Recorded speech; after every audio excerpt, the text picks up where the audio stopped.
Muchas gracias, Guillermo. Muchas gracias a la Asociación Mexicana de Distribuidores Automotrices, a ambos Guillermos. Muchas gracias por permitirme estar hoy en este foro tan importante y en un momento tan específico para la industria y para la distribución de vehículos. Yo quisiera hoy analizar o reflexionar con el auditorio, con todos los que nos están viendo, el momento en el que nos encontramos. El momento desde el punto de vista de macro, de nuestro entorno, las condiciones que se están dando a nuestro alrededor ahora con este mundo ya prácticamente post-COVID, porque si bien es cierto que continuamos con la enfermedad, continuamos con la pandemia, se nos aproxima ahora un invierno que trae incertidumbre en las tasas de contagio. También es verdad que, por otro lado, tenemos ya una población inmunizada. ¿Qué es lo que sigue? Bueno, pues yo quisiera, además de ese marco, dar algunos elementos de cómo enfrentar esta nueva circunstancia que nos ha aparecido. La circunstancia de un mundo que no esperábamos, un mundo que nos llegó de repente, se nos vino encima y que hoy ha cambiado de manera profunda nuestra realidad. Si podemos pasar la siguiente lámina, por favor. Primero que nada, este mundo y el impacto que ha tenido nos ha afectado a nivel global, reflejado en cuatro crisis que han sido profundas, que han sido realmente impactantes en todos y cada uno de nosotros. Una crisis, desde luego, sanitaria, que es el origen de las demás, una crisis económica relevante, una crisis educativa, se rompieron los sistemas educativos de prácticamente todo el planeta, y una crisis de carácter psicológico.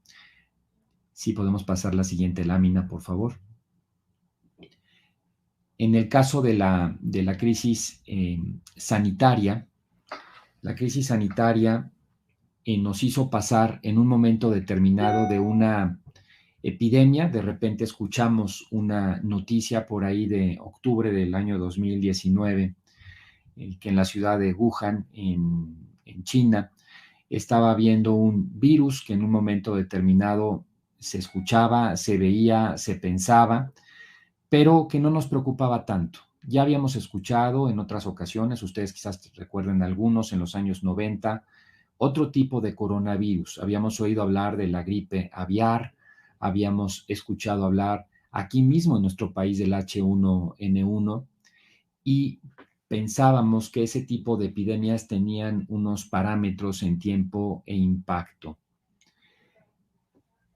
Termina el año 2019, empezando el 20, empieza a haber señales de alerta a nivel global.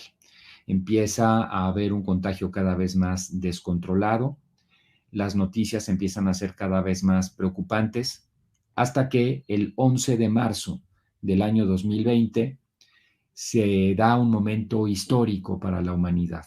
El director de la Organización Mundial de la Salud, el señor Tedros Adhanom, hace una declaración por primera vez en la historia de la Organización Mundial de la Salud, diciendo que este nuevo virus, un virus extraño que había aparecido en China, que si bien es de la familia del coronavirus, es de una masa 10 veces superior en tamaño al coronavirus, por ejemplo, de la influenza, tremendamente contagioso, se había convertido en una verdadera pandemia.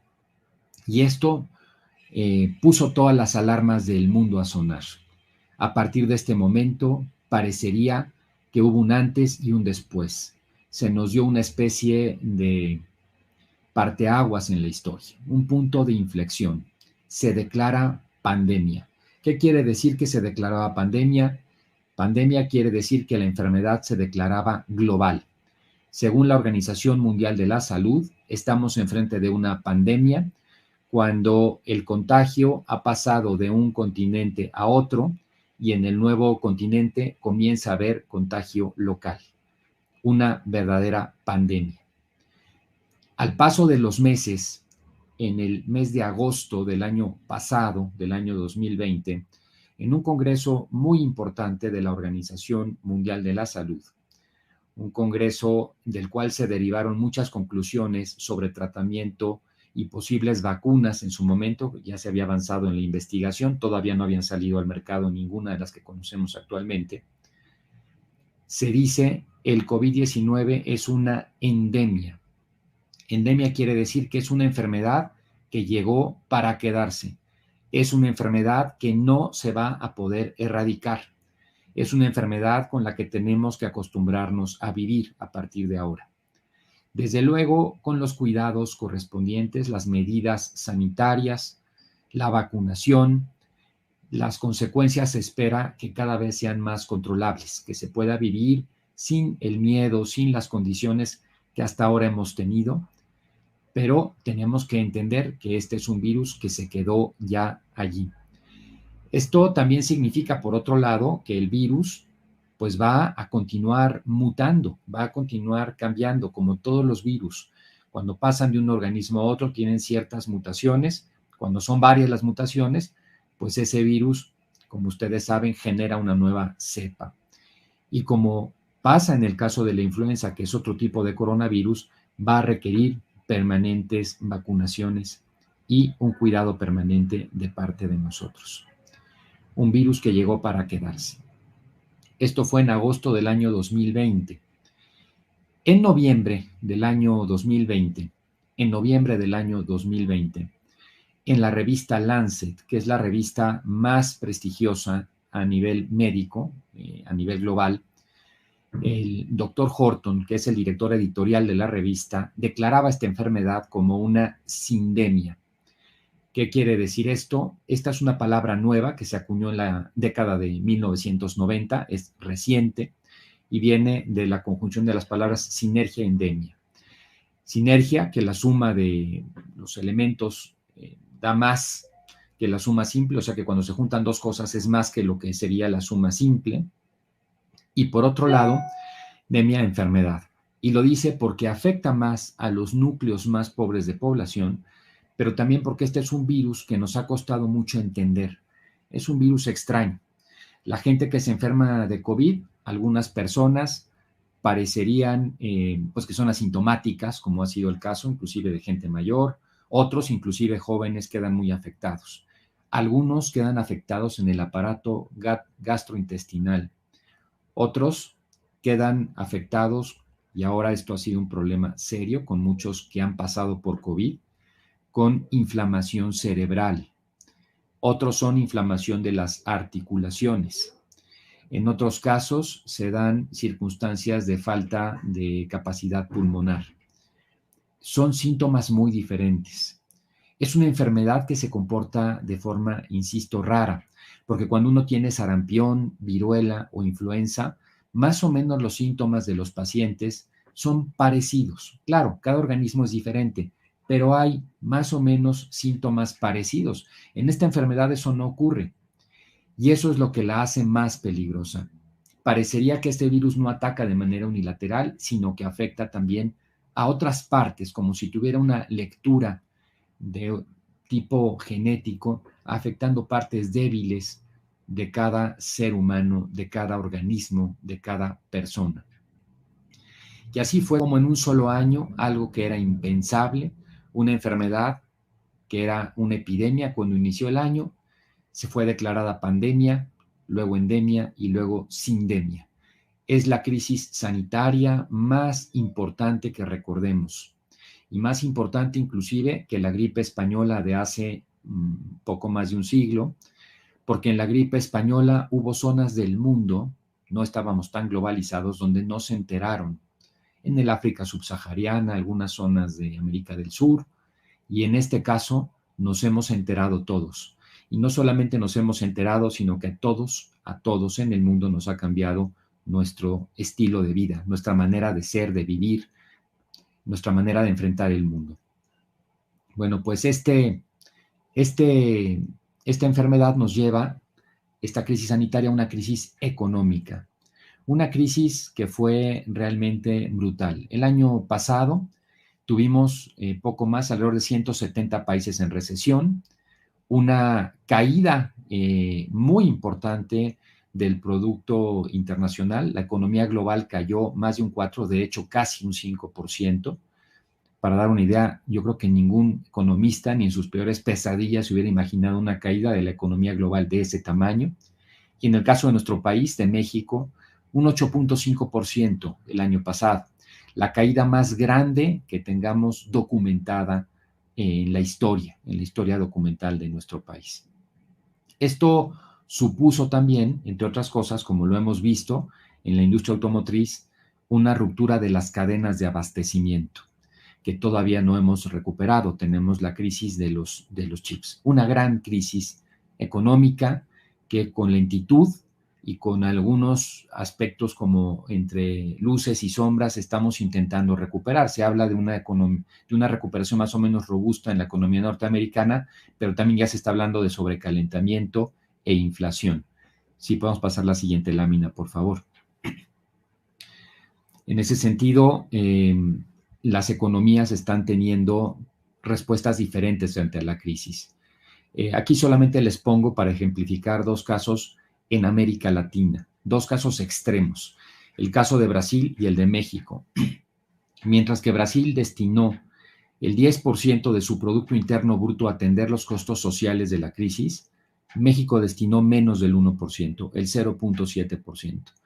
Por eso, mientras que en el año 2020-2021 Brasil continuó más o menos con los mismos niveles de pobreza, inclusive un poquito mejor, en México, con datos del Coneval, casi 4 millones de pobres, con datos de la CEPAL, que son los que les puse aquí en la lámina, prácticamente 10 millones de nuevos pobres.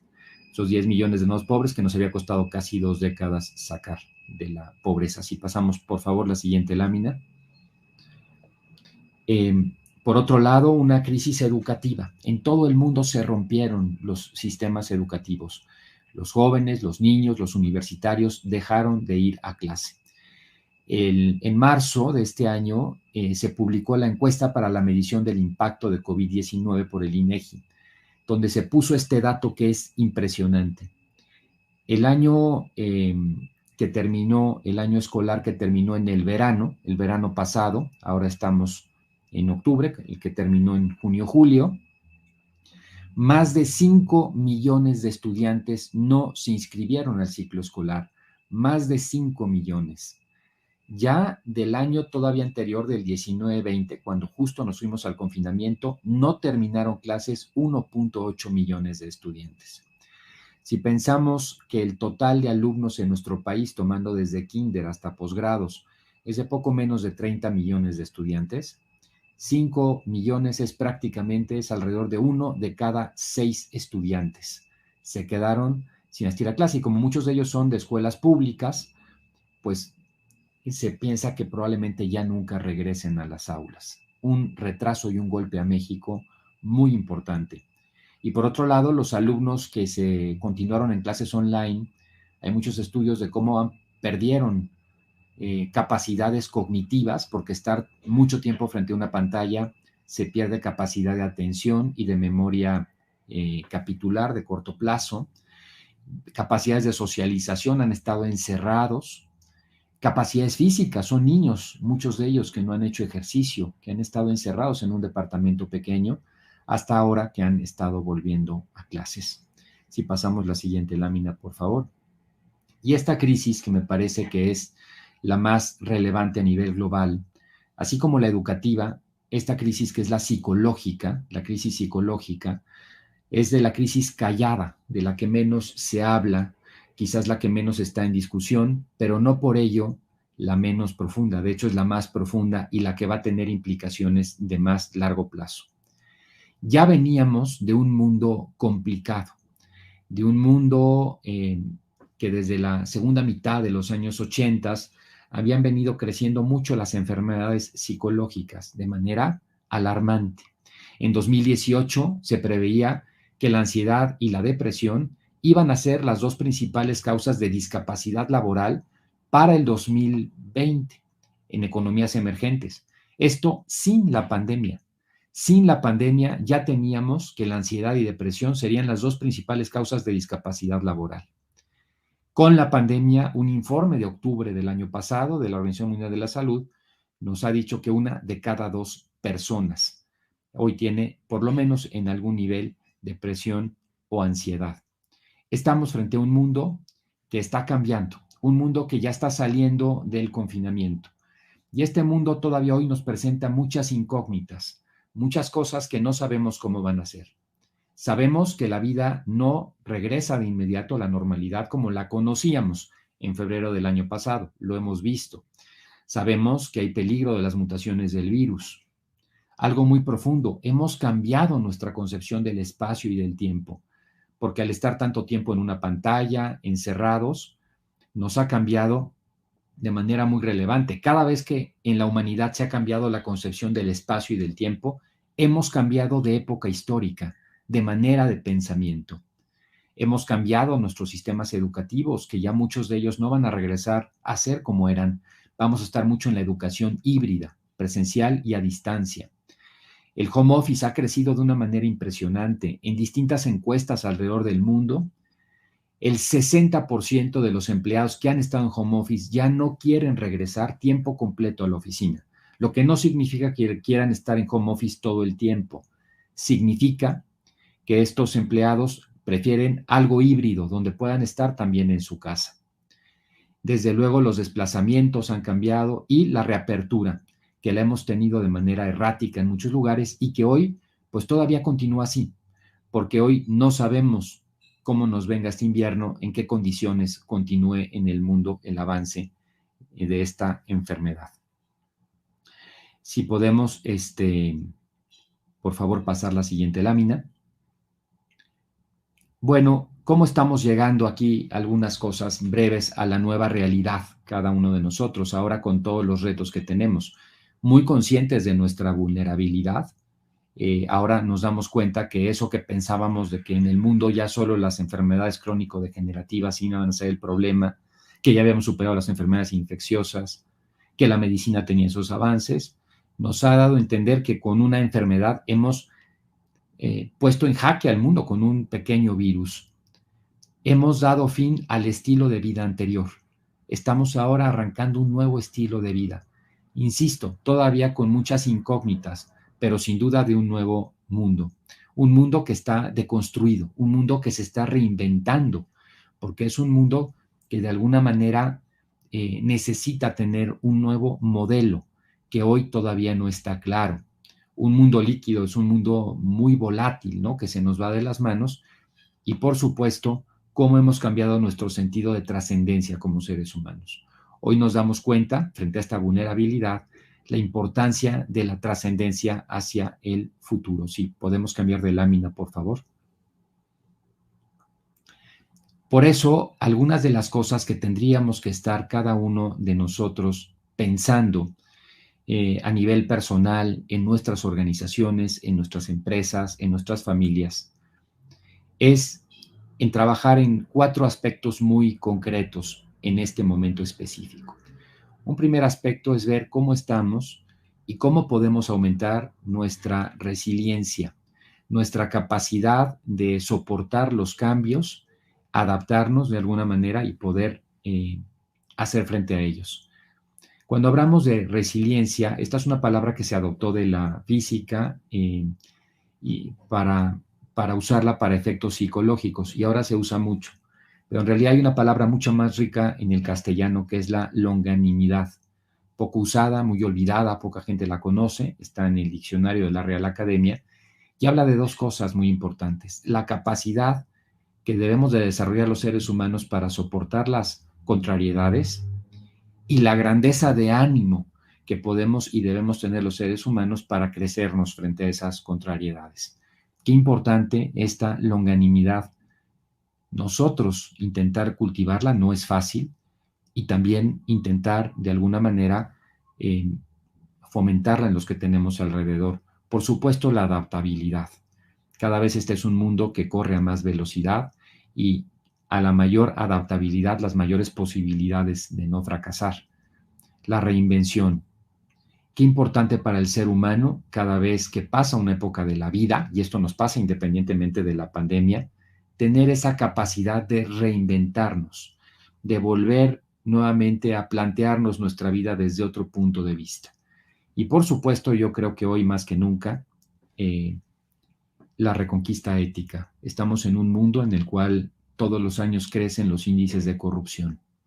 Estamos en un mundo que cada vez hay menos confianza pública. Estamos en un mundo donde hay muchos enojos con las clases dirigentes. En todos los países lo hemos visto. Hemos visto estallamientos como los chalecos amarillos en París, hemos visto estallamientos en el Reino Unido, hemos visto en Santiago de Chile, hemos visto la primavera árabe en Egipto. Qué importante hoy también un replanteamiento desde este punto de vista. Son capacidades que hoy además se requieren para este mundo que está lleno de retos. Algunas cosas que en este mundo están cambiando y que me parece importante poner. Fíjense, quizás en estos 4 puntos hay mucho de las capacidades y de los retos que hoy tenemos como sociedad. Estamos empezando y a ver cada vez más claro la importancia de la cooperación por arriba de la competencia. En los últimos años se ha desarrollado con mucha fuerza en el mundo lo que se llama la economía colaborativa. Vemos modelos de empresa como el caso de Uber o de Airbnb, la compañía que tiene más vehículos en el mundo sin ser dueño de ellos, la compañía que tiene más inmuebles del mundo sin ser dueño de ellos, que por este sentido de la colaboración, del uso de los activos, se hacen grandes negocios, pero no solo eso, se hace que crezca la economía. Empezamos a tener hoy una conciencia diferente, sin darnos cuenta de manera noticia, en este sentido de que hoy solamente con una colaboración, con una solidaridad por arriba del individualismo, tenemos posibilidades de salida. La necesidad de empezar a tener mayor discurso ético, mayor desarrollo de categorías éticas, como lo veníamos diciendo. La urgencia, y yo aquí lo subrayo porque en esto es con lo que yo quisiera cerrar hoy, la urgencia de la crisis, de la atención psicológica en el momento actual y el ajuste de la educación que nosotros habíamos venido concibiendo durante todo el siglo XX, principios del XXI, de una educación solo como una transmisión de conocimientos, a entender que hoy más que nunca se requiere de una educación integral. La verdadera educación es como una mesa de 4 patas. Si a esa mesa le quitas una pata, en un momento determinado, la mesa se cae. Si a esa mesa le pones una pata más grande, la mesa tampoco funciona. Y a la pata de los conocimientos habría que añadir la pata de las habilidades. En Estados Unidos, en los países, le llaman también soft skills o competencias. La pata de la inteligencia emocional, tan importante el día de hoy. Y por supuesto, la pata de la cosmovisión. ¿Cuáles son los valores de la persona frente al mundo? ¿Qué es lo que valora? ¿Dónde está justamente esa integralidad? Si pasamos, por favor, la siguiente lámina. Bueno, pues yo esto es con la reflexión con la que quiero cerrar con ustedes ahora frente al COVID. Estamos frente a una gran encrucijada con todo esto que hemos comentado. Esta crisis o estas crisis de las que hemos hablado pueden ser pasajeras, pasar como una tormenta que nos ha dejado grandes destrozos en la economía, en el sistema educativo, etcétera, pero a su término vuelve la calma y las cosas regresan o intentan regresar a esa normalidad, a ese mundo anterior que teníamos. O puede aprovecharse para ser verdaderamente transformacional y principalmente en nosotros mismos, como un cambio de paradigma. Esta es, yo les diría, la encrucijada de nuestra generación, una de las de mayor responsabilidad histórica, que recordemos, no solamente porque estamos ahorita frente a esta posibilidad de cambiar el mundo en esta encrucijada, sino porque, como decía un gran intelectual, Hans Jonas, decía, esta generación tiene mayor responsabilidad porque a diferencia de lo que pasó con muchas generaciones que tuvieron mucho poder, romanos, egipcios, por recordar algunas generaciones, algunas épocas del pasado, nosotros tenemos el poder de acabar con el planeta. Eso no lo tenía el ser humano durante muchas generaciones y por lo tanto somos mucho más responsables. Entonces, frente a esto, parte es nuestra responsabilidad. uno de los grandes temas que tenemos enfrente. Si podemos pasar la siguiente lámina, por favor. Y el gran tema con el que nos estamos encontrando, y este es con lo que yo quiero cerrar hoy, con muchos y que yo veo en muchos foros, hablo con muchas personas y me doy cuenta en el sector de los jóvenes, en el sector de gente un poco más grande, en todos los sectores, es la pérdida de la esperanza. Y fíjense ustedes, lo peor que nos puede pasar en la vida es la desesperanza, es perder la esperanza. Estar desesperado significa acabar con nuestras fuerzas interiores, con cualquier posibilidad de salir adelante. Y hoy, frente a esta gran encrucijada, parecería que ese es uno de los retos más relevantes. Robert Burton, un escritor del siglo XVII inglés, decía que la esperanza y la paciencia son dos soberanos remedios para todo. Son los más seguros y blandos cojines sobre los cuales podemos reclinarnos frente a la adversidad. Qué cierto es esto. Qué importante no perder la esperanza. Si pasamos la siguiente lámina, por favor. En ese sentido, estar desesperado es el peor estadio de un ser humano. Ya desde la antigüedad se decía que la primera semilla del alma racional es la esperanza, es la fuente de vida. Esto lo decía Filón de Alejandría. Vamos a continuar con la siguiente lámina, por favor. Y con eso yo quiero cerrar esta conversación con ustedes con 4 ideas, 4 reflexiones que frente a este panorama post-COVID, un panorama en el cual ya estamos, digamos, en la curva de ver que en el año 2022 estaremos viendo, sin, insisto, dejar de pensar que vamos a continuar con el virus, sin, insisto, dejar de pensar en todas las implicaciones que ello tiene, a pensar que ya estamos en otro momento con relación a la pandemia. Entonces, 4 ideas útiles. Una muy importante, me parece, para todos, hoy en México de manera muy especial, aquel viejo adagio que nunca se ha equivocado en la historia. Aquel viejo adagio que dice que el momento más oscuro de la noche es justo antes del amanecer. Qué importante este punto. El momento más oscuro de la noche es justo antes del amanecer. Nosotros normalmente vemos la vida como si fuera una fotografía. Nos quedamos con el momento actual. Olvidamos que la vida es una película, que pasan escenas diferentes y que en muchas ocasiones, donde menos nos esperamos, empiezan las cosas a cambiar de manera muy positiva. Esto es algo que nos ayuda mucho, que nos permite tener esa esperanza perdida, recuperarla. El momento más oscuro de la noche es justo antes del amanecer. Otra segunda idea útil, me parece, que es algo demostrado también en el ser humano a través de la historia. Superar una adversidad incrementa la capacidad para ser felices. Superar una adversidad incrementa nuestra capacidad para ser felices. Si logramos salir adelante el día de hoy con esta circunstancia, si conseguimos en el momento actual superarlo, nuestra posibilidad va a ser mucho mejor que si no hubiéramos tenido el problema. Qué paradójico es el ser humano en ese sentido. Qué paradójico. Pero sí, superar una adversidad incrementa la capacidad para ser felices. Una muy importante para enfrentar el momento. Ahora, alcanzar la paz interior que nos da serenidad. ¿Cuántos de nosotros nos damos tiempo, por lo menos un rato durante el día, para generar una paz interior, para tener un momento de reflexión?